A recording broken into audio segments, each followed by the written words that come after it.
এটা ছিল মায়ের পুজোর সেকেন্ড দিনের সেকেন্ড পার্ট। বেশ কিছু প্যান্ডেল ঘোরার পর এটাই ছিল আমাদের লাস্ট প্যান্ডেল। ওখানে পৌঁছে দেখি বেশ কিছুটা ভিড় ছিল। এটা ছিল বহরমপুরের স্কয়ার ফিল্ডের পাশের একটি মণ্ডপ।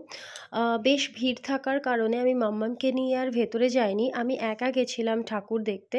আর মাম্মাম বাইরে বাবির সাথে অপেক্ষা করছিল। কিন্তু আমি বেরিয়ে এসে দেখি যে মাম্মাম তো এখানে ভীষণ আনন্দে আছে। কারণ একটা ফাঁকা জায়গাও পেয়েছে, দুদিকে দুটো স্ট্যান্ড ফ্যান, আর সাথে বাজছে গান। আর কি চাই বলুন তো? চোখের সামনে এমন দেখলে কার মুডটা না ভালো হয় বলুন তো? তাই বাড়ি যাওয়ার টাইম কিছুটা পিছিয়ে দিয়ে এইখানে আমরা বেশ কিছুক্ষণ কাটাই।